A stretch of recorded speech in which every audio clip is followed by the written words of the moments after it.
안녕하세요. 황상민의 심리상담소 황상민TV 시작하겠습니다. 12월 19일 유저담 센터에서 개최하는 성공 프로젝트 많은 관심 부탁드립니다. 성공 프로젝트가 뭐예요? 2021년에 대해서 어떻게 살아가야 될지, 어떻게 해야 성공할 수 있는지 그런 프로젝트를 박사님의 좋은 강의를 들으면서 다시 한번 계획해보고 그리고 1, 2, 3월 달에 그 계획에 대한 팔로우업도 해주신다고 하니까 얼마나 좋은 프로젝트인지 모르겠습니다. 지금 그거에 대해서 관심을 가지라는 거예요. 그렇게 한번 해봐. 그래서 그게 뭐 성공하겠어?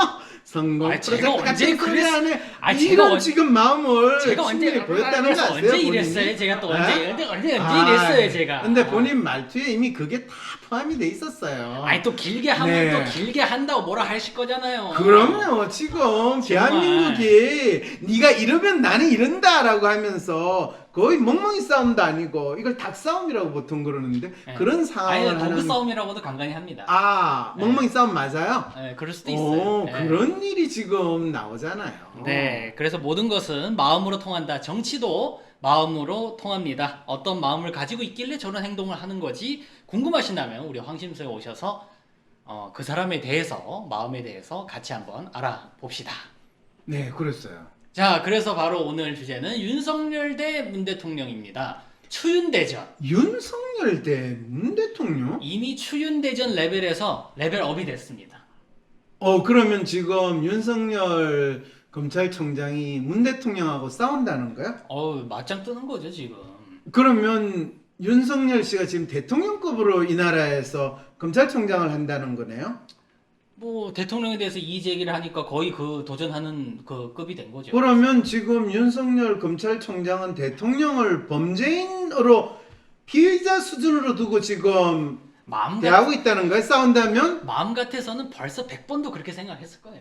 제 뇌피셜입니다, 이거는. 그냥 제가 하는 소리예요. 네. 아니 그러면 마음 같아서는 지금 윤석열 검찰총장은 이 문재인 대통령을 범죄 집단의 수괴와 그 주위에 있는 사람들은 다 범죄자로 생각을 해서 지금 집단 범죄 일망타진하는 마음으로 지금 뭐 수사하고 있다는 거예요. 뭐야 지금? 이게 말이 돼 그게? 아니, 범죄 집단이 아니라 자 추윤대전 추미애 법무부 장관과 윤석열 검찰총장의 난투극 법원의 난투극. 직무배제 조치를 정지한다는 판단으로 윤 총장이 1차전 승리로 끝나듯 합니다. 지난 생방송을 듣고 저도 법원에서 최대한 결정을 미룰 거라 이렇게 예상했었는데 그렇죠. 저도 아니 이런 의외한 결과가 어떻게 이렇게 된 겁니까? 갑자기 벌커덕 그냥 뭐를 한 거죠? 직무배제 조치를 법원이 정지시켜버렸어요. 그렇죠. 이거를 법원이 가타부타 판단하기보다는 그냥 질질 끌고 갈 거라고 생각해요. 몸조심할 거라고 생각했는데 네. 어떻게 그런데요. 갑자기 그래서 1일 법원이 본인의 손을 들어주자 바로 그날 오후에 대검으로 출근해 헌법 정신, 법치주의를 지키고자 최선을 다하겠다며 자진 사퇴 가능성을 일축했습니다. 저기서 말하는 헌법 정신, 법치주의라는 거는 뭘까요? 그건 뭐 본인이 알면 벌써 본인이 이야기했겠지. 네, 그다음 그렇죠. 그랬어요. 그뿐만이 아니라 징계위 처분이 나오기도 전에 윤 총장은 불복 의사를 직간접적으로 피력하고 있습니다.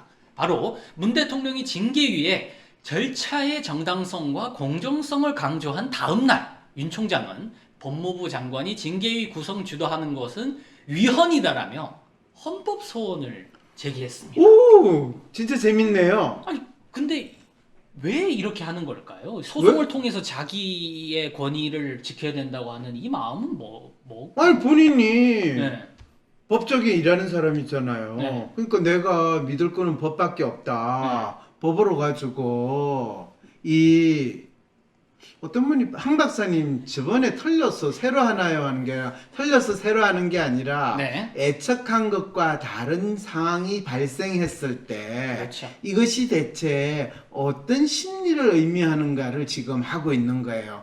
이 애척은 털린 게 아니라 애척대로 자연스러운 인간의 심리 반응으로 나타날 수도 있는데 그때 자연스러운 인간 심리 반응을 판단하는 데 있어서 빼먹었던 게 뭘까? 빼먹었던 게 뭘까요? 지금 지난번에는 법원이 지금 현 상황에 대해서 정치권의 눈치를 보거나 그렇죠. 또는 뭐 사법부가 우리가 이렇습니다라는 입장을 표명하기보다는 가능하면 이건 정치 문제니까 가만히 있자. 가만히 있자라는 걸로 해서 판결을 상당히 넣어줄 거다라고 했는데 판사가 뭐라고 딱 판결을 했어. 덜커덕 어떻게 이게 판단했냐면 정치 문제라고 판결을 했나요? 아니면 개인의 이익이 달린 문제라고 판결? 개인의 권한과 이 추장관 측에서는 직무 집행 정지를 해야 하는 것이 장관의 재량 행위다. 이게 그렇죠, 장관이 해도 그렇죠. 된다는 거예요. 그렇죠. 근데 재판부는 어떻게 판단했냐면 장관에게 부여된 재량도 일정한 한계를 가지며 그렇죠. 그리고 뭐 또 넘어뛰어서 해당 규정이 장관이 검찰총장에 대한 인사권으로까지 전횡되지 않도록 그 필요성이 더욱 엄격하게 숙고돼야 한다라고 지적했습니다. 그렇죠. 그런데 여기서 그냥 마음대로 하면 안 된다는 거예요. 그럼 누가 장관은 장관의 역할을 하는데 누구 마음이 더 중요하다는 거예요. 여기서 장관의 마음이 중요해요. 검찰총장의 마음이 중요해요. 여기서 누구 마음이 더 모르겠어요. 네, 여기서 중요한 마음은요. 판사 마음이 중요하다. 이렇게 됐다는 거예요. 그런 거예요. 그래서 법원 판사 마음이군요. 그렇죠. 그럼 법원 판사 마음은 무엇입니까? 여기에서 법원 판사 마음, 지금 이 이슈가 네. 이 법원 판사 입장에서는 이게 정치적인 이슈냐? 네. 여기서 정해진 게 지금 윤석열 검찰총장이 나름대로 본인은 조직을 위해서 그렇지. 사는 사람이잖아요. 조직에 충성한다. 조직에 충성하는 분이잖아요. 지금 검찰 조직이 정치권, 특히 뭐 대통령하고 각을 세운다든지 할 때 가장 중요한 이슈가 뭐예요? 검경 수사권 분리하고요. 네. 그리고 공수처. 네. 이거를 막아내려고 하는 마음이 있는 건가요? 그렇죠. 거기서 가장 이야기하는 게 공수처. 그렇죠. 공수처가 사실은 검경 수사 분리하고 같이 가는 거거든요. 공수처 한 단어로 그렇죠. 귀결할 수 있는 공수처 거고. 한마디로 이야기를 할 수 있어요.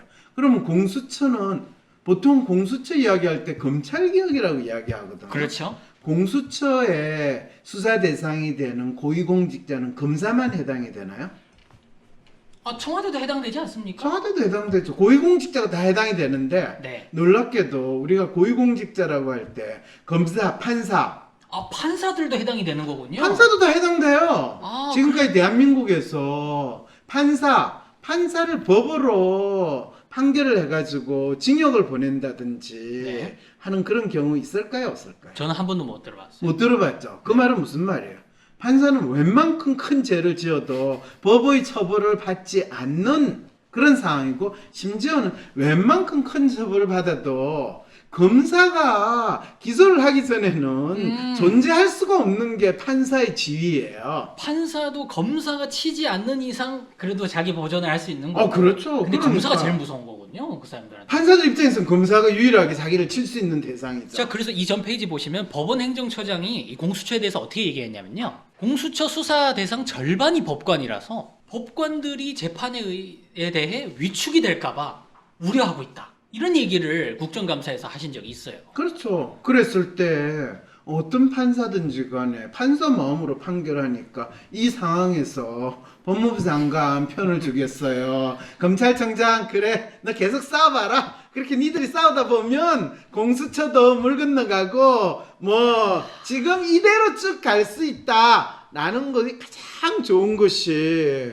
지금 이거를 어쨌든 간에 서로 그냥 이 서로 싸움이 싸우게 만들자. 계속 가고 혼란스러운 상황 그렇죠. 계속 가야 공수처고 뭐고 방향 못 잡는 이런 상황이 되는 거군요. 자, 그래서 보면은 추미애 법무부 장관과 윤석열 검찰총장 간의 갈등이 사실은 지금 10일에 개최될 예정인 징계위원회에 초점이 되어져 있습니다. 그리고 소송전으로까지 번지고 있습니다. 검찰총장까지 법무부 장관 상대로 위헌 소송을 제기한 나라. 이런 경우 진짜 집권 세력의 꼴이 콩가루 집안 같지 않습니까? 이런 거에 대해서 지금 어떻게 생각을 하십니까? 뭐 어떻게 생각하긴요. 그냥 이 구선 벌리고 나는 구경하다가 박수 치는 게 되게 구경꾼의 심정이잖아요. 그렇죠. 구경은 잘했는데 불구경이 재밌다고 이 까딱 잘못하면 또 불똥이 날아오면 상당히 힘들잖아요. 그렇죠. 자, 그런데 네. 그런 측면에서 이런 생각은 해볼 수 있어요. 검찰총장이 법무부 장관을 상대로 소송을 하는 나라. 이게 말이 돼야 안 돼요? 좀 말이 안 되죠. 당연히. 그러면 검찰총장 지금 네. 이런 말이 안 되는 상황을 만들어 놓은 책임은 누가 져야 돼요? 당연히 대통령이죠. 대통령이 돼야 되죠. 대통령은 이런 상황에서 본인이 그냥 내가 대통령 하기엔 너무 힘겹다, 내 능력이 안 돼서 부득이 소치로 생각해서 사표를 낸다면 아니 갑자기 사표 내시면 어떡해요? 왜요? 아니 누가 그걸 권한 대행을 합니까? 그거를 갑자기 그 나라 아니, 더 권한- 권한 아니 자기가 해결을 해야지. 갑자기 이렇게 사표 내고 도망가면 더 답이 없죠. 왜? 어떡합니까? 대한민국은 권한 대행을 지금 한 번도 아니고 두 번은 이미 거친 나라거든요. 그래도 나라에 문제가 없고 얼마나 잘 돌아갔어요. 아니, 그러니까 잘 돌아가는 이 상황에서 네. 사실은 대통령이 아니 본인이 윤석열한테 전화해가지고 야 너 그렇게 장관하고 싸우는 검찰총장 너 참 힘들다 야 그냥 웬만하면 그만둬라. 그럼 윤석열 아니 저보고 장관하고 싸우라고 저를 임명한 거 아니었어요? 아니 너희들 둘이 사이좋게 내 말 잘 들으라고 임명을 했지. 그런데 뭔 소리예요? 내가 임기가 보장이 됐는데 저가 왜 저를 보고 사표를 야 공직자 중에 임기가 보장이 됐다고 해서 내가 니를 임명했는데 네가 하는 짓이 엉망이면 좀 빨리 그만둬라고 해도 되지 않냐? 법으로는 그럴 수 없어요. 하면 그 법은 뭐예요? 그 법은 뭘까요, 진짜? 그거는 떼쓰는 이 떼쓴 도구예요? 그렇죠. 떼쓰는 도구에 불과하지. 법은 항상 자연스럽게 우리가 경험하는 현상을 자연스럽게 해결하라고 있지. 법을 위해서 존재를 한다는 거는 그럼 법으로 묻고 사는 인간들이나 하는 소리지. 법으로서 통치되는 국가의 행동은 아니죠. 그럼 문제를 해결해야 되는데 대통령은 왜 또 여기서 절차적 정당성 이런 얘기를 하시는 걸까요? 그 말이 아주 좋은 지요. 절차적 정당성은 이 판사나 법으로 가지고 세상을 이해하고 다른 보는 눈이 없는 분들이 늘 하는 이 유일한 핑계나 변명과 같이 자기의 혼란스럽고 또 자기도 스스로 이해되기 어려운 복잡한 상황에 사용할 수 있는 유일한 해법이 절차적 정당성이에요. 십자가랑 같은 건가요? 그렇죠. 아니죠. 마스크랑 같은 거죠. 네. 마스크를 쓰면은 아무리 감염자가 많은 상황에서도 또 지켜낼 수 있다. 나는 오케이, 괜찮다. 된다. 나는 살 수 있어. 십자가만 들이대긴 하면 저 악마들을 내가 다 물리칠 수 있다. 이게 법을 쓰는 사람은 법으로 먹고 사는 사람은 법을 이야기하다.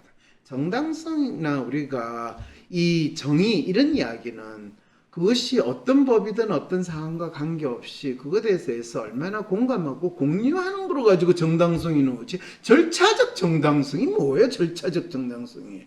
에? 내가 네. 유 선생을 이렇게 툭툭 칠 때 네.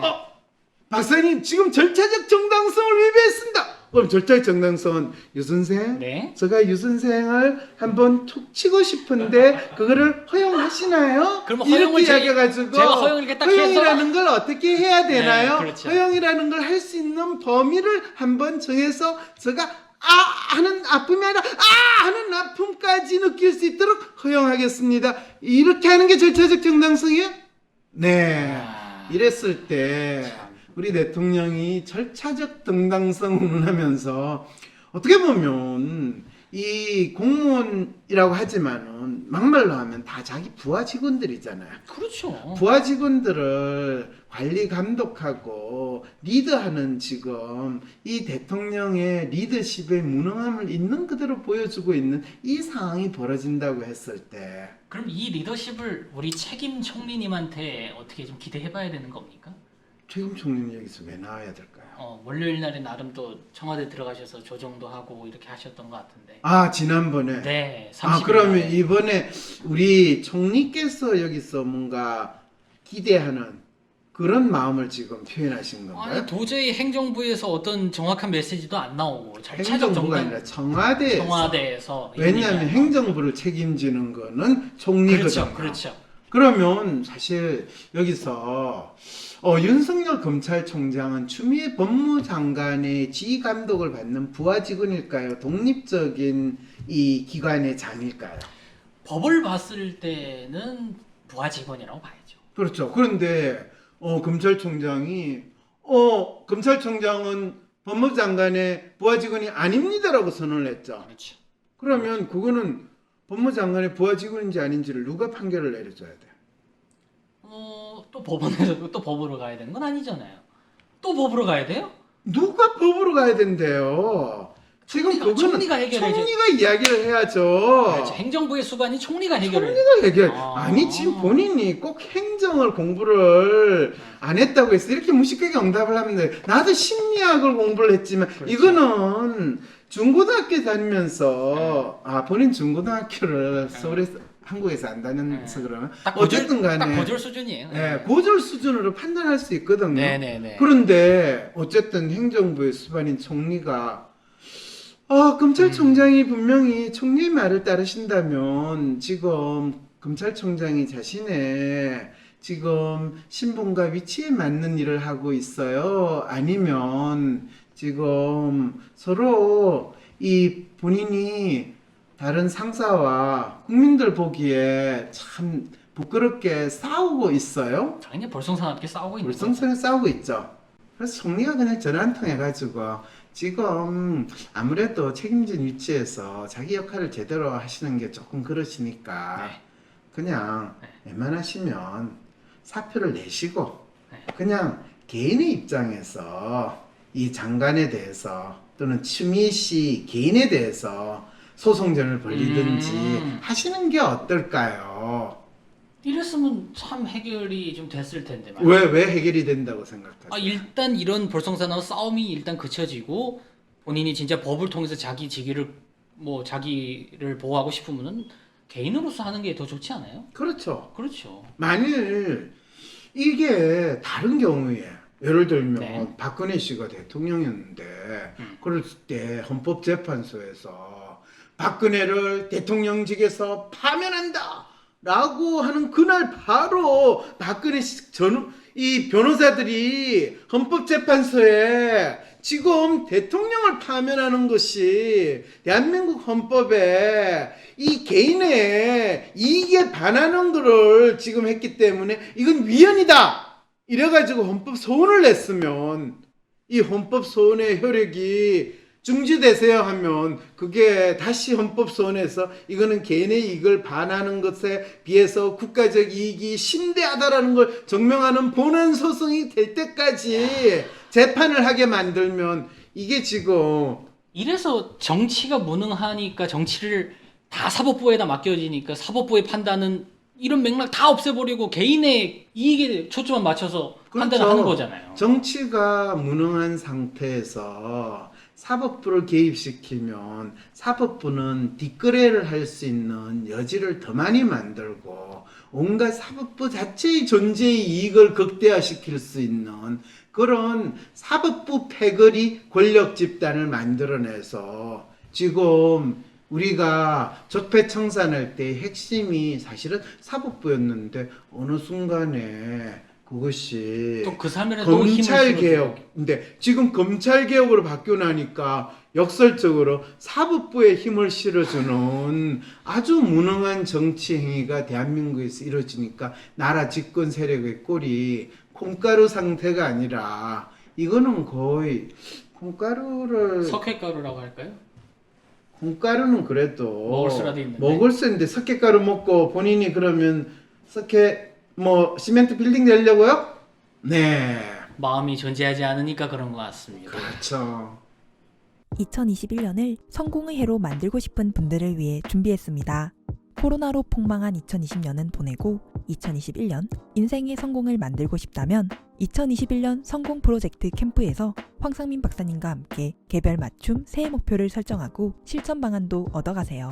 내년 새로운 도전이나 삶의 전환을 앞두신 분, 코로나로 인해 변화된 세상에서 진로가 고민이신 분, 새해가 걱정되고 계획을 세워도 작심삼일로 끝나시는 분, 그리고 이런 분들이라면 누구나 12월 19일 캠프에서 만나요. 이번 캠프에서는 황상민 박사님의 조언에 더해 참가한 모든 분들께 WPI 상담 코칭 전문가가 개별적으로 심도 깊게 WPI 프로파일을 해석해주고 황 박사님이 주신 솔루션에 대해 세부적인 코칭도 해드립니다. 심지어 엑스트라 옵션인 팔로우업 서비스를 추가 신청한 분들께는 캠프가 끝나고도 1, 2, 3월 매월 1회씩 총 3회 WPI 상담 코칭 전문가가 새해 계획과 실천에 대한 팔로우업 코칭도 해드립니다. 다가오는 12월 19일 2021년 성공 프로젝트 캠프에서 나에게 맞는 새해 목표를 설정하고 실천 방안도 받으셔서 성공적인 2021년을 만들어 보세요. 2021년은 당신의 성공이 시작되는 해가 될 것입니다. 신청 문의는 위즈덤 센터.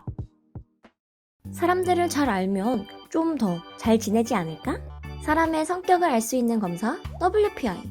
내 성격도 알아보고 친구들의 성격도 알아보며 사람들과 더 잘 지낼 수 있는 비법을 WPI 검사에서 찾아보세요. 알아가는 재미가 쏠쏠하답니다. 검사는 황상민의 심리연구소 사이트에서 하실 수 있습니다. 어떻게 해야 할지 모르겠어. 점이라도 볼까? 점보다 더 용한 검사 있는 거 몰라? 무슨 검사? WPI 검사. 내 삶의 해답을 원할 때 비과학적인 점이나 서주가 아니라 과학적인 검사 WPI에서 제대로 된 맞춤 해답을 찾아보세요. 검사는 황상민의 심리연구소 사이트에서 하실 수 있습니다. 외국에서 20년 넘게 살다가 황심소를 보니 실질적인 해법을 많이 주고 상담하는 것도 배우고 싶어서 워크숍에 참여했어요. 나 자신을 알고 변화하는 데 도움이 될 뿐만 아니라 다른 사람을 이해하고 주변 사람들이 가지고 있는 문제나 어려움을 해결하는 데도 도움을 줄 수 있을 것 같아요. 12월 12일 온 오프라인으로 진행되는 WPI 초급과정 워크숍에 참여하세요.